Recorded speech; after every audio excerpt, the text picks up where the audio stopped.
நாளிலே கூட லூகாஸ் எழுதின சுவிசேஷம் 1வது அதிகாரம் 35வது வசனம். தேவதூதன் அவளுக்கு பிரதியுத்தரமாக, பரிசுத்த ஆவி உன்மேல் வரும், உன்னதமானவருடைய பலம் உன்மேல் நிழலிடும், ஆதலால் உன்னிடத்தில் பிறக்கும் பரிசுத்தம் உள்ளது தேவனுடைய குமாரன் எனப்படும். ஆம் தேவ ஜனமே, கிறிஸ்து பிறப்பு செய்தியாக கர்த்தர் நமக்கு கொடுக்கிற வார்த்தை என்ன தெரியுமா? தேவனுடைய ஆவியானவரை நமக்கு கொடுக்கிறார். ஆம், இந்த உலகத்தின் காரியங்களை பார்த்து பயந்து நடுங்கி வருகிற வருடம் எப்படி இருக்குமோ என்று சொல்லி கலங்கி கொண்டு இந்த கிறிஸ்து பிறப்பு விழாவை நீங்கள் கொண்டாடலாம். இந்த கிறிஸ்துமஸும் இப்படியா இருக்கிறதே என்று சொல்லி ஒரு போராட்டத்தோடு நீங்கள் கொண்டாடலாம். ஆனால் கர்த்தர் சொல்லுகிறார், உன்னிடத்திலிருந்து ஒரு அற்புதம் நடக்கும், உன்னிடத்திலிருந்து இயேசு கிறிஸ்து வெளிப்படுவார், உன்னிடத்திலிருந்து இந்த உலகத்திற்கு நற்செய்தி உண்டாகும். ஏன் தெரியுமா? நீ உலகத்திற்கு வெளிச்சமாய் இருக்கிறார்.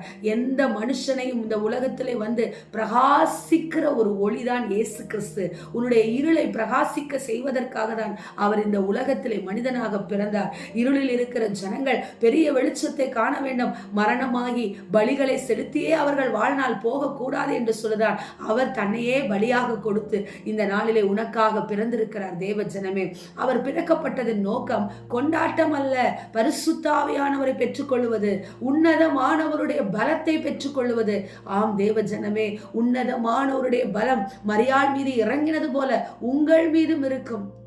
ஆம், மரியாள் மீது உன்னதமானவருடைய பலம் இறங்கினதனால் தான் அப்போஸ்தலர் 1வது அதிகாரத்திலே பரிசுத்த ஆவியானவர் வர சீஷர்கள் எல்லாம் காத்திருந்த வேளையிலே இவரும் காத்திருக்கிறதை பார்க்கிறோம். பாருங்கள், இந்த 1வது அதிகாரம் 2வது அதிகாரத்தில் இருக்கிற இயேசு கிறிஸ்துவினுடைய வருகையை தெரிவித்த மேய்ப்பரோ எல்லாரும், இதோ சகரியா, எலிசபெத் எல்லாரும் இல்லாமல் போனாலும் கூட, எல்லாரும் இதோ ஸ்தோத்திரம், சாஸ்திரிகள் இல்லாமல் போனார்கள், நட்சத்திரங்கள் இல்லாமல் போனது, எல்லாம் முடிந்தது. ஆனால் உன்னதமானவருடைய பலத்தை பெற்ற மரியாளோ பரிசுத்த ஆவியானவருக்காக காத்திருக்கிறார். ஆம் தேவ ஜனமே, உங்களுக்குள் உன்னதமானவருடைய பலம் இறங்கி வருகிறது. இந்த நாட்களிலே கிறிஸ்து பிறப்பினுடைய செய்தி என்ன தெரியுமா? உன்னதமானவருடைய பலம் உங்களுக்குள்ளே இருக்கிறது. உங்களுக்குள் இருந்துதான் கிறிஸ்து பிறக்கிறார். உலகத்தில் இருக்கிறவனிலும் உனக்குள் இருக்கிறவர் பெரியவர். ஏனென்றால் பரிசுத்த ஆவியானவர் இருக்கிறார். நடக்க போகிறதை, நடந்து முடிந்ததை, நடந்து கொண்டிருக்கிறதை உனக்காக அவர் பேசுகிறவராய் இருக்கிறார். அந்த ரங்கத்திலே உன்னோடு கூட பேசுகிற தேவன். கண்ணிருந்தும் காணாத, வாயிருந்தும் பேசாத, காதிருந்தும் கேட்காத தேவன் அல்ல உன்னுடைய தேவன். பரிசுத்த ஆவியானவருடைய பலம் உன் மீது இறங்கி வரும் பொழுது, பரிசுத்த ஆவியானவர் உன் மீது இறங்கி வரும் பொழுது, உலகத்திலே நடக்க போகிற, உன் குடும்பத்திலே நடக்க போகிற, உனக்கு நடக்க போகிற காரியங்களை கர்த்தர் வெளிப்படுத்துவார். தேவ ஜனமே, எனவேதான் அந்த உன்னதமானவருடைய பலம், இதோ பரிசுத்த ஆவியானவருடைய வல்லமை மரியாளை இறுதி வரைக்கும் நடத்தினதை பார்க்கிறோம். ஆம் தேவ ஜனமே, இன்றைய நாள் கொண்டாட்டத்தோடு முடிய வேண்டாம். இன்றைய நாள் இதோ சாப்பாடோடு துணிமணிகளோடு முடிய வேண்டாம். இன்றைய நாள் ஒரு பொழுதுபோக்கான நாளாக இருக்க வேண்டாம். ஆம் தேவ ஜனமே, கிறிஸ்தவன் உலகத்திற்கு வெளிச்சமாயிருக்கிறான். கிறிஸ்தவன் இந்த உலகத்திற்கு மலை மேல் இருக்கிற பட்டணமாயிருக்கிறான். உலகத்தை காரிருள் சூழ்ந்தாலும், இருள் ஜனங்களை சூழ்ந்தாலும் கர்த்தர் உங்கள் மேல் உதிக்கிறவராய் இருக்கிறார். காரிருளும் இருளும் இருந்தாலும் கூட கர்த்தர் உங்கள் மீது உதித்து இருளையும் காரிருளையும் மாற்றி போடுவார். இருளில் இருக்கிற ஜனங்களும் அந்தகாரத்தில் இருக்கிற ஜனங்களையும் கர்த்தர் உங்கள் மூலமாக மீட்டெடுக்க வல்லமை உள்ளவராய் இருக்கிறார். தேவ ஜனமே, இந்த நாளிலே உங்களை அர்ப்பணியுங்கள். போதும், கொண்டாட்டத்தின் நாட்கள் போதும். ஆண்டவர் சொன்ன எல்லா வார்த்தைகளும், தீர்க்க தரிசன வார்த்தைகள் எல்லாம், வேதத்திலே சொல்லப்பட்ட எல்லா வார்த்தைகளும் நடந்து முடிந்தாய். எனவே ஜாக்கிரதையாய் நாம் மனம் திரும்ப வேண்டும். கொண்டாட்டங்களுக்கு அல்ல, மாறாக என்னை கொண்டு பரிசுத்த ஆவியானவர் என்ன செய்கிறார்?